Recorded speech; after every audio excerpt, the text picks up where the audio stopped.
පියුමුතුරා බුදුරජාණන් වහන්සේගේ දවස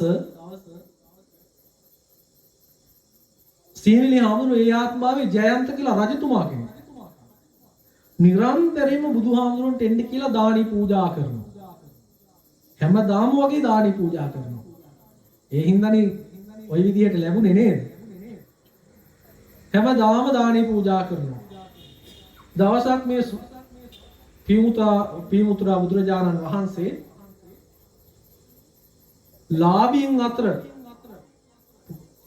ප්‍රත්‍යලාභීන් අතර අගතනතුර ලබා දෙනවා මහරහතන් වහන්සේ නමකට. ඒ මහරහතන් වහන්සේ තමයි මේ හිමින් වහන්සේ සුදර්ශන කියන මහරහතන් වහන්සේ. පියුමුතුරා බුදුරජාණන් වහන්සේගේ ලාභීන් අතර ප්‍රත්‍යයන් අතර අගතනතුර ලබා ගත්තේ. එදින පින්වතුනි මේ මහරහතන් වහන්සේට හිත යනවා මේ ජයන්ත රජතුමාට. අනේ කවදාක හරි මම සම්මා සම්බුදුරජාණන් වහන්සේගේ ශාසනය ලාභීන් අතර අග්‍ර වෙන්න ඕනි කියලා සිතිවිල්ලක් ඇති වුණා. අනේ බලන්න මේ මහරහතන් වහන්සේලාට එන සිතිවිලි නේද? ඉතින් ওই විදිහට පින්වතුනි පියුමුතුරා බුදුරජාණන් වහන්සේට ආරාධනා කරනවා නිවසට දානෙට වැඩම කරන්න කියලා. එක දිගට දවස් 7ක් දානි පූජා කරලා 7 වෙනි දවසේ පියුමුතුරා බුදුහාමරට ප්‍රකාශ කරා භාග්‍යතුන් වහන්සේ බුදුරජාණන් වහන්සේ මගේ සිතේ සිටිවිල්ලක් තියෙනවා. කවදා හරි සම්මා සම්බුද්ධ ශාසනයක ප්‍රත්‍යලාභීන් අතර අග්‍ර වෙන්න. ඒ නිසා මගේ ප්‍රාර්ථනාව ඉටු වේවා කියලා අර දානි පූජා කරලා ප්‍රාර්ථනාවක් කරා. පින්වතුනි මේ ප්‍රාර්ථනාව පියුමුතුරා බුදුහාමුදුරුවෝ බලනවා වෙනවද නැද්ද කියලා. බලනකොට වෙනවා. අනාගතේ ගෞතම සම්මා සම්බුද්ධ ශාසනය පින්වතුනි සීවලී නමින් රහත් වෙලා අග්‍ර ලාභීන් අතර අග්‍ර වෙනවා කියලා දේශනා කරන්න තිබුණා. එදා ඉඳන් බොහෝම සතුටින් පින්වතුනි පුදුමාකාර විදියට දන් දුන්නා. මේ දන් දුන්නු කතා පින්වතුනි දවසෙන් දෙකෙන් නිමා කරන්නට පුළුවන් කතා නෙවෙයි තියෙන්නේ. විශාල කතා කීපයක්ම තියෙනවා. එක්තරා ආත්මාවයක පින්වතුනි එක්තරා රජ කෙනෙක් විපස්සී බුදුහාමුදුරුවෝ විවරණ ගත්තේ පියුමුතුරා බුදුහාමුදුරුවෝගේ විපස්සී බුදුහාමුදුරුවෝගේ කාලෙත් උත්පත්ති ලැබුවා. මේ විපස්සී බුදුහාමුදුරුවෝගේ තාත්තා බන්දුම කියන රජතුමා වෙන කාටවත් නගරවැසියන්ට දන් දෙන්න දෙන්නේ නැහැ. යාම දන් දෙනවා. රටවැසියෝ කල්පනා කරා මේක හරියන්නේ නැහැ. අපිත් දන් දෙන්න ඕන කියලා උද්ඝෝෂණය කරාට පස්සේ රජතුමාට සිද්ධ වුණා එක දවසක් රජතුමා දන් දීලා අනිත් දවසේ රටවැසියන්ට දන් දෙන්න අවස්ථාව දෙන්න. ඔහොම රටවැසියන්ට අවස්ථාව දුන්නාට පස්සේ පින්වතුනි මේ අවස්ථාවෙන් ප්‍රයෝජන අරගෙන රටවැසියෝ බොහෝම ලොකු දානයක් සූදානම් කරා.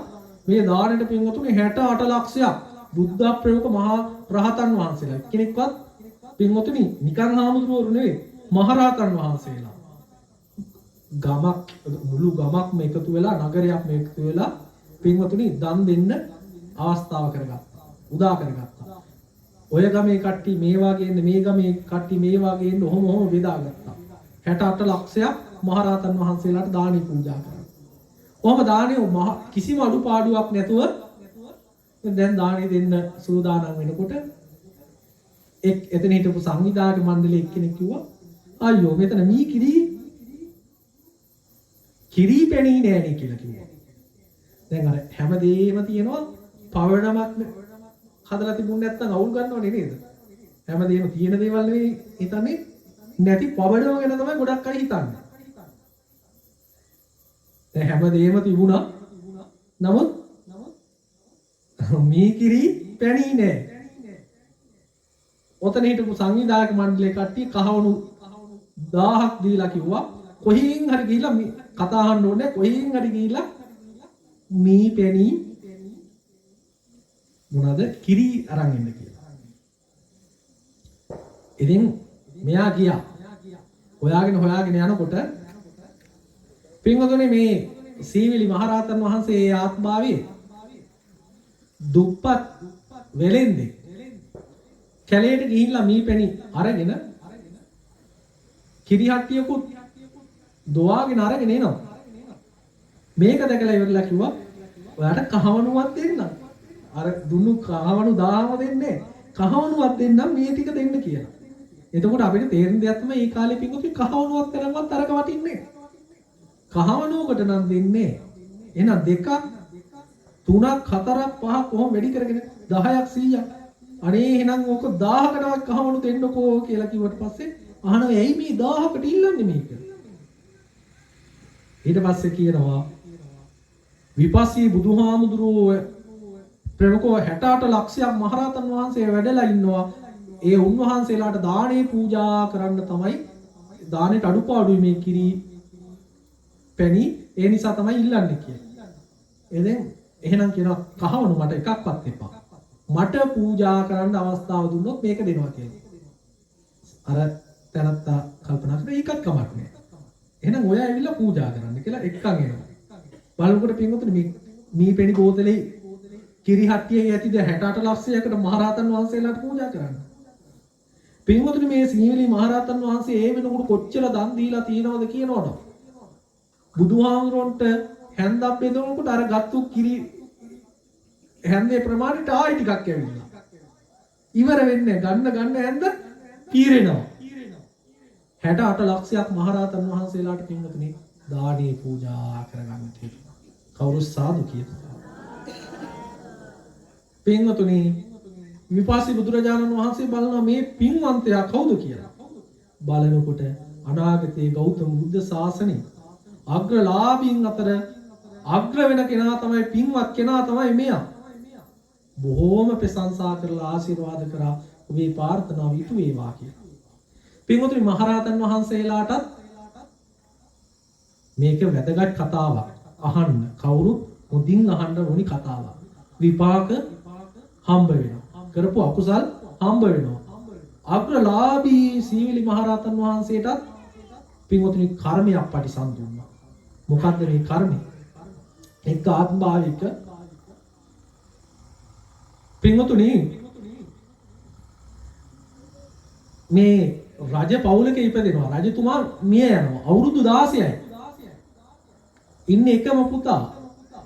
ඉතින් එකම පුතාට රජකම හම්බුණා අවුරුදු 16 දී. ওই අල්ලපු රටේ රජුරුවන්ට කල්පනාවක් ආවා, සිතවිල්ලක් ආවා. මගේ අල්ලපු රටේ ඉන්නේ අවුරුදු 16ක පොඩි කොල්ලෙක්. අනේ කිසිම පළපුරුද්දක් නැහැ, හැකියාවක් නැහැ. ඒ නිසා ওই රට ආක්‍රමණය කරන්න පුළුවන් කියලා යුද සේනාවක් පිරිවරාගෙන ආවා. හැබැයි මේ පුතාගේ අම්මා හොඳට තමන් රජතුමා ඉන්නකොට සැමියා ඉන්නකොට හොඳට රජකම් කරලා හොඳ පළපුරුද්දක් තිබිච්ච කෙනෙක්. මෙයාට ආරංචි ආවා රාජ්‍ය ආක්‍රමණය කරනවා කියලා. පුතාට කිව්වා අන්න රාජ්‍ය ආක්‍රමණය කරන්න එනවා අපි. ඔවුන් ඇතුල් වුණාට පස්සේ කොටු කරමු කියලා. මේ යම්කිසි ප්‍රදේශයකට කොටු කරා වතුර ගලාගෙන යන නදි නතර කරා ආහාර පාන යන තැන් නතර කරා ඔහොම නතර කරලා කොටු කරා පින්වතුනි විශාල පිරිසක් කොටු කරාට පස්සේ දැන් පින්වතුනි රටක් අල්ලගන්න ආවේ.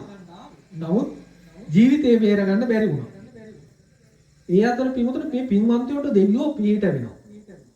ඒ වගේම තමයි බුද්ධ ආදී උත්තමයන් වහන්සේලා පිහිට වෙනවා. මේ අම්මත් පුතත් පසේ බුදුරජාණන් වහන්සේ නමකට ඒ ආත්මාවේ නිරන්තරයෙන්ම දානේ පූජා කර හිටියා. මේ පසේ බුදුරජාණන් වහන්සේ දකින්න අනාගතේ අග්‍රලාභී අගතොරතුරක් ලබන්න සම්මා සම්බුද්ධ ශාසනයක වාසනාවන්ත තියෙන කෙනා, පින්වන්ත කෙනා දවස් 4ක් ආහාර පාන නැතුව පිරිසක් හිර කරගෙන රටක් අල්ලගෙන ආපු පිරිසක් මැරෙන්න යනවා. මේකේ අකුසලයේ ඒකාන්තයෙන්ම විපාක දෙනවා. ඒ නිසා මේ පවෙන් බේර ගන්න ඕනි කියලා පසේ බුදුරජාණන් වහන්සේ වැඩම කරලා කිව්වා, රජතුමනි ඔය වැඩේ කරන්න එපා. ඔයගොල්ලෝ නිදහස් කරන්න. නිදහස් කරලා මේ ඔය පවෙන් මිදෙන්න කියලා අනුශාසනා කරා. පින්වතුනි බලන්න බුද්ධ ආදී උත්තමයන් වහන්සේලාගේ අනුශාසනාව. ඉතින් අර අනුශාසනා පරිදි නිදහස් කරා. හැබැයි මැරෙන්න ඔන්න මෙන්න හිටියේ. ආහාර නැතුව දවස් 7ක් දුක් විඳා. මේකේ විපාකය කියන්නේ පින්වතුනි පුදුමාකාර විපාකයක්. මොකද අම්මයි පුතයි දෙන්නම එකතු වෙලානේ මේ පව කරගත්තේ නේද? තමන්ගේ රට ආක්‍රමණය කරන්න ආපු එක වෙනම කතාවක්. හැබැයි විපාක දුන්නා.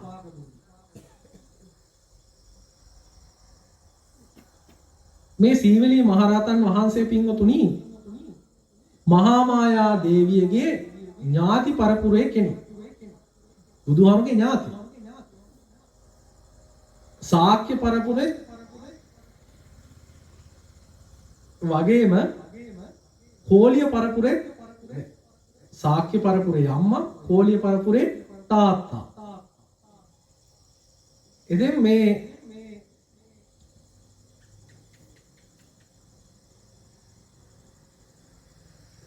දෙන්නම බුදුහාමුදුරන්ට ළඟම ඥාතිකමක් තිබුණා.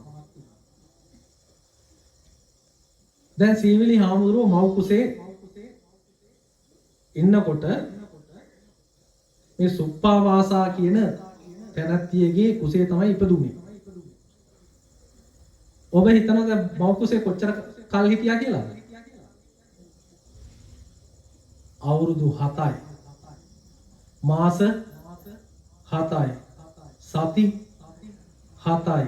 දවස් 7යි. ඇයි මේ?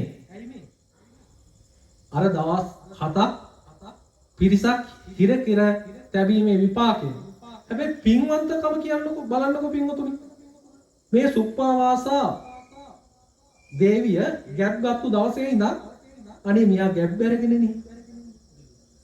ලැබීම පුණ්‍යවන්තභාවය කොච්චරද කියනවනම් තෑගි 500ක් දවසකට හම්බ වෙනවා කුසේදී. දැන් බලන්න අවුරුදු 7ක් දවසකට 500 ගානේ තෑගි හම්බුනාම ඔය පින්වතුන්ට එහෙම හම්බ වෙනවද? ඒකයි කියන්නේ පින්වතුනි අග්‍රලාභීන් අතර ප්‍රත්‍යලාභීන් අතර අග්‍රයි. බුදුහාරට විතරයි දෙවෙනි පින්වතුනි, ආයේ කාටවත් දෙවෙනි නේ. තෑගි 500ක් ඔය අවුරුදු 7 පුරාවටම හම්බුණා දවසකට. ඊටමත් පින්වන්ත කුමාරයෙක් ඉන්නවා කියලා මුළු දඹදිව පුරාම ප්‍රචාරය ගියා. පින්වතුනි මොකද කරන්නේ? සමහරු අර සුප්පාවාසාව ගෙන්නලා කුඹුරු අස්වද්දන්න කලින් මේ වී ටිකට අත තියන්න කියනවා. අස්වැන්න පින්වතුනි මාර විදිහකට වැඩි වෙනවා කියන්නේ. පුදුමාකාර අස්වැන්නක් හැම තැනින්ම ලැබෙන්න පටන් ගත්තා. මේගොල්ලෝ පුදුමාකාර විදිහට ප්‍රසිද්ධ වුණා. හැබැයි දුක් විඳා කරපු විපාක හම්බ වෙනවා. දැන් සුප්පාවාසා දේවිය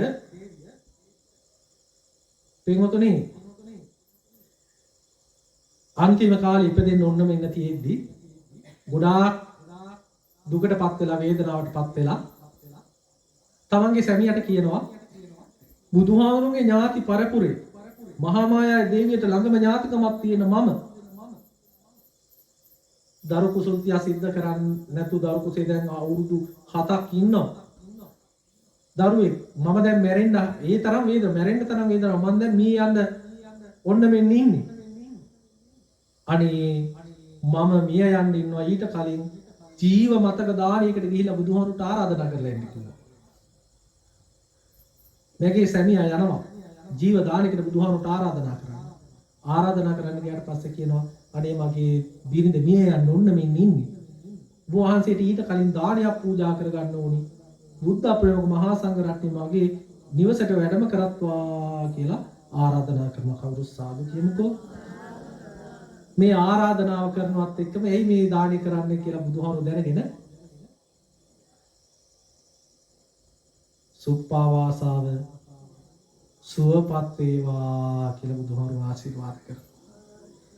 අර දවස් 7ක් පින්වතුනි අවුරුදු 7ක් මාස 7ක් දුක් විඳපු දරුවා බිහි කරන්න බැරුව දුක් විඳපු සුප්පාවාසාව පින්වතුනි කිසිම වේදනාවක් බුද්ධ බලය කියන්නේ කිසිම වේදනාවක් නැතුව දරුවා බිහි කරා. බලනකොට ඇඟ නිකන් රත්තරන් පාටයි පින්වන්තයි. ඒ හින්දා නම දැම්මා මොකද රත්තරන් නිසා සීවලී කියලා නම දැම්මා. ඇඟ නිකන් රත්තරන් පාටයි.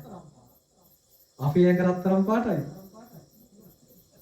නෑ සීවලී හඳුරුගේ ඇඟ රත්තරන් පාටයි නම දැම්මා සීවලී කියලා. පින්වතුනි බුදුහාමුදුරෝ වගේම මේ සීවලී හඳුරුත් පුදුමාකාර පින්වන්තයි. අපි අහලා තිනවා බුදුහාරෝ ඉපදිච්ච දවසේ නෙළුම් මල් 7 ඇවිද්දා කියලා නේද? දැන් මෝඩියෝ අද කාලේ මිත්‍යා දෘෂ්ටිකයෝ කියන මොනවද? ගොඩ බිම කොහොමද නෙළුම් මල් පිපෙන්නේ කියලා අහනවා. නේද? ඉපදිච්ච ගමන් කතා කරන්නේ කොහොමද කියලා අර පහුගිය දවස්වල අපහාසයක් කරා නේද? උපහාසයක්ද මන් දන්නේ. සුද්ධෝදනක පොඩි එකා ඉපදිච්ච ගමන් කතා කරා කියලා. පවුරව ගත්ත නේද? මේ සීවලී හාමුදුරුවෝ පින්වතුනි ඉපදිච්ච ගමන් කතා කරා. ඉපදිච්ච ගමන් ඇවිද්දා. පින්වන්ත භාවය. අර මේකට හේතුව විදිහට ධර්මයේ සඳහන් වෙනවා මව් කුසේ හිටියට ඉඳලා අවුරුදු 7ක් හිටපු ඉඳලා වර්ධනය වුණා කියලා. පින්වතුනි අවුරුදු 7ක පෙනුමක් තිබුණලු ඉපදිච්ච ගම. දැන් ජීවදානෙට ආරාධනා කරානේ ගිහිල්ලා ස්වාමියා ගෙදර ඇවිල්ලා බලනකොට හොඳ නිරෝගීමත් දරු කුසලයක් සිද්ධ වෙනවා. එහෙනම් ආයන්න ඔයා ගිහිල්ලා ආරාධනා කරන්න එක දිගට දවස් 7ක් අපේ ගෙදරට දානෙට එන්න කියලා බුදුහාමුදුරට ආරාධනා කරන්න කියලා කිව්වා. පින්වතුනි බලන්න මේ කතාවෙන් කොච්චර දේවල් ගන්න තියෙනවද අද කාලේ ඉපදිච්ච ගම මාස 3ක් ඉන්නවා නේද? පිළිකුල්ද පිළිහුඩුද මොනවාද කිය නේද? හැබැයි බුදුහාමුදුරුවෝ පින්වතුනි ඉපදිලා අනිත් පොහොදා දහන්ට වැඩම කරන්නට යෙදුණා. දවස් 7ක් එක දිගට දානේ වැළඳුවා. මේ වළඳනකොට සරියුත් මහරහතන් වහන්සේත් එක්ක ඉතාමත් ලෙන්ගතු වුණා කුමාරයා. ඒ කතා කරනවානේ අවුරුදු 7ක පෙනුමක් තිබුණානේ. අම්මා බලාගෙන ඉඳලා ඈත ඉඳන් සතුටු වෙනවා. අග්‍ර ශ්‍රාවකයන් වහන්සේත් එක්ක ඉතාමත් ළඟින් ඇසුරු නිසුරු කරනවා මගේ පුතා කියලා. සරියුත් මහරහතන් වහන්සේ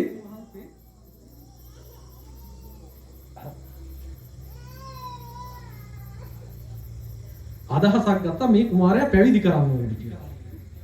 හැබැයි අර සරියුත් මහරහතන් වහන්සේත් එක්ක කතා කරනකොට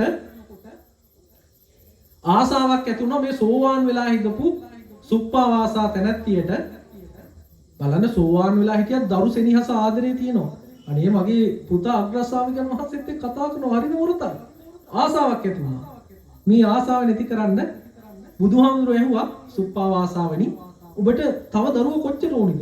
අනේ මගේ පුතා වගේ දරුවෝ 7 දෙනෙක් හිටියනම් මට කොච්චර හොඳයිද කියලා ඇහුවා. ඊට පස්සේ බුදුහාමුදුරුවෝ අහනවා ඔය දරුවා බිහි කරන්න ඔබ විඳපු වේදනාව මතකද? එතකොට ওই වගේ වේදනා 7ක් විඳින්න සිද්ධ වෙනවානේ කියලා මතක් කරාට පස්සේ අහෝ මට නම් තව එක දරුවෙක්වත් එපා කිව්වා. වේදනාව මතක් වුණා. ඊට පස්සේ සරියුත් මහරහතන් වහන්සේ අවස්ථාවෙන් ප්‍රයෝජනෙ අරගෙන දැන් නම් මහාන කරන්න ඉල්ලුවොත් එහෙම දෙනවද නැද්ද? දෙනවා. ඊට පස්සේ සුප්පාවාසගෙන් ඇහුවට පස්සේ පුතා කැමතිද දන්නේ නැහැ. අහනවා කුමාරයාගේ ඔබ මහාන වෙන්න කැමතිද? අනේ මොකෝ අකමැති. මම ගොඩාක් කැමතියි කියනවා. පින්වතුනි පැවිදි කරන්නේ දවස් 7.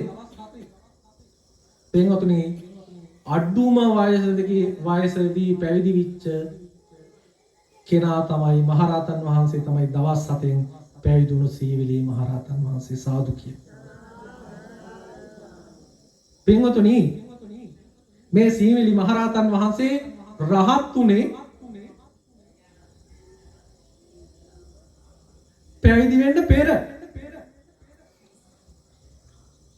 දැන් අපි පැවිදි වෙනකොට ඕනම කෙනෙකුට මෙහෙණින් වහන්සේ දන්නවා කොණ්ඩි කපලා අතට දෙනවා අතට දීලා කියනවා පිළිකුල් විදියට මෙනෙහි කරන්න කියලා.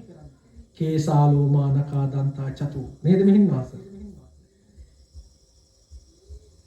පිළිකුලයි දුර්ගන්ධය කියලා කේස් අනිත්‍යයි දුක්ඛයි අනාත්මයි කියලා මෙනෙහි කරන්න කියලා දෙන්නේ. අපි මොනවාද මෙනෙහි කරනවද එහෙම? අපි කොණ්ඩි නේද මෙහෙණින් වහන්සේ? සුදු වෙලා තිබුණොත් එහෙම කළු වෙන්න මොකක් හරි ගන්නවා. දයි එකක් ගන්නවා. අනිත්‍යභාවය මෙනෙහි කරන්නේ. ඒකේ ගාන පෝෂණය වෙන්න ෂැම්පු අරුවා මේවා ගොඩාක් දේවල් ගන්නවා.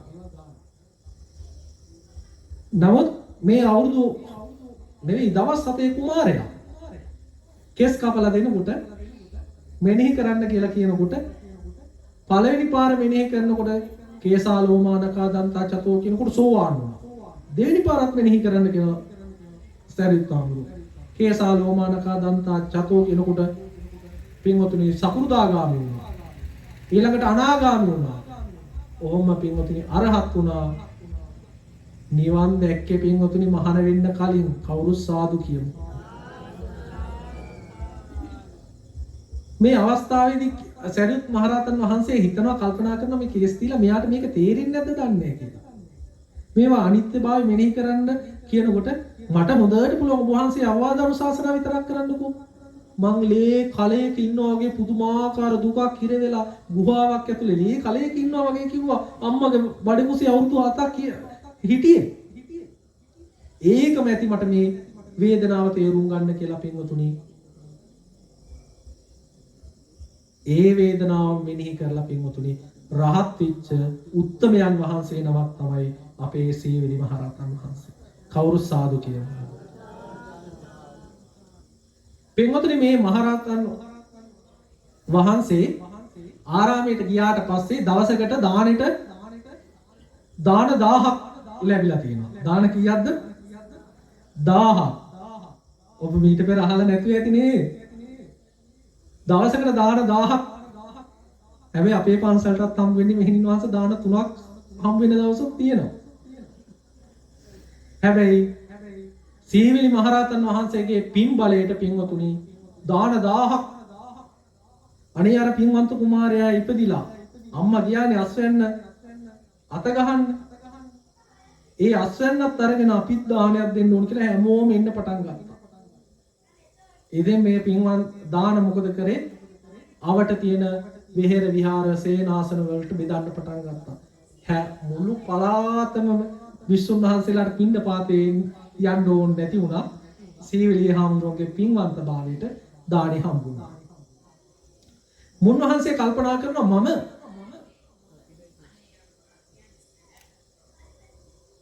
මම මේ නගරේ ඉන්න නිසා තමයි මට මේ දානි හම්බ වෙන්නේ. මං කැලේට යන්න ඕනි බලන්න කියලා.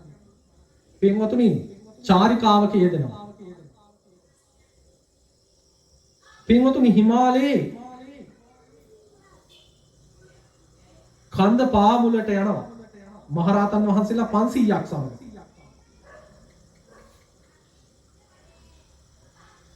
හිමාලයේ කන්ද මූල කවුරුවත් නැහැනේ. නුග ගසක් වෙන මේ ගස ගාවා වැඩ ඉන්නවා. දෙවිවරු පින්වතුනි දාන ශාලා මවා ගත්තා කියනවා. දිව්‍ය භෝජන වලින් මුළු අනේ සීවිලි මහරහතන් වහන්සේ සතියක් වැඩ ඉන්න අපිට අනුකම්පාවකට අපි සතියක් ඔබ වහන්සේට දානේ පූජා කරනවා කියලා අර හිමාලයේ කඳු මුදුන මුල පින්වතුනි සතියක් වැඩ හිටියා දෙවි දේවතාවුන් වහන්සේලා දිව්‍ය භෝජන වලින් දානේ පූජා කරා. බලන්න සීවලී හාමුදුරුවෝගේ පින්වත් ස්වභාවය. අනේ සාදු සාදු කිම ඔයගොල්ලන්ට ලැබි.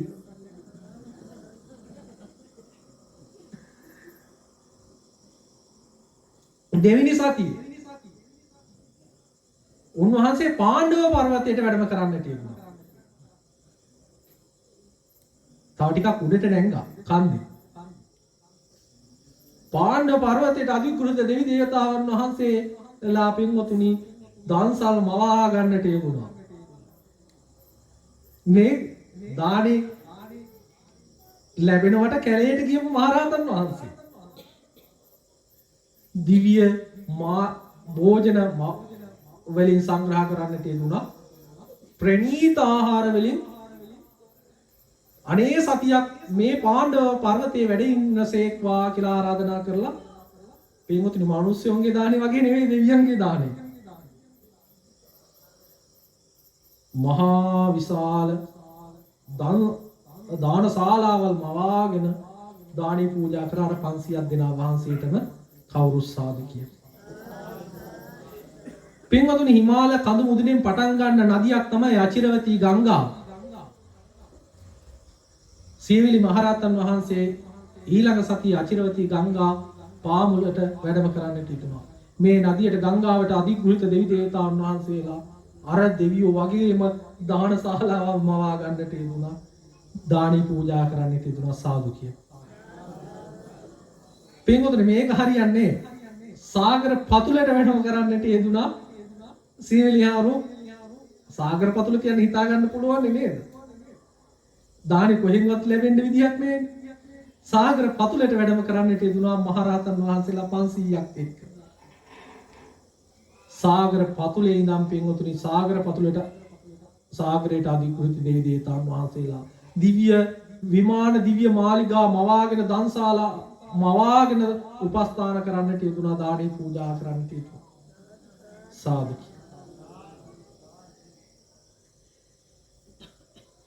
පස්වෙනි සතියේ පින්වතුනි කඳු මුදුනට හිමාලයේ වැඩම කරන්නට යෙදුණා.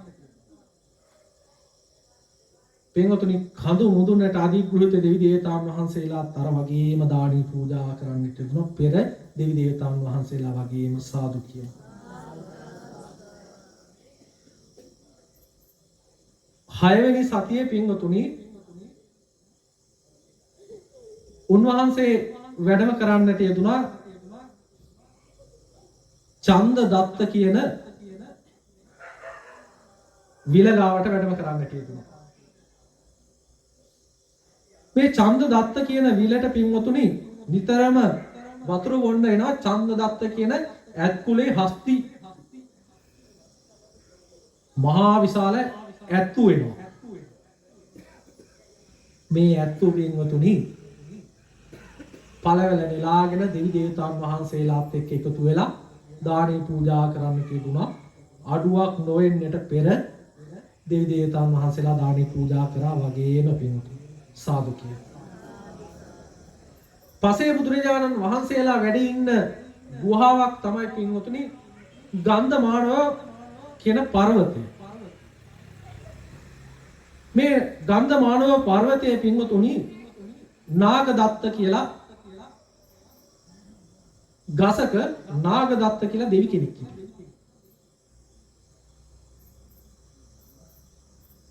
මේ දෙවියෝ ප්‍රමුඛ ඒ නාගදත්ත පර්වතයට අධිකෘත දෙවි දේවතාවුන් වහන්සේලා සීවලී මහරහතන් වහන්සේට 7 වෙනි දවසේ දානේ පූජා කරා. කවුරු සාදුනාදයක් පවත්වනවා.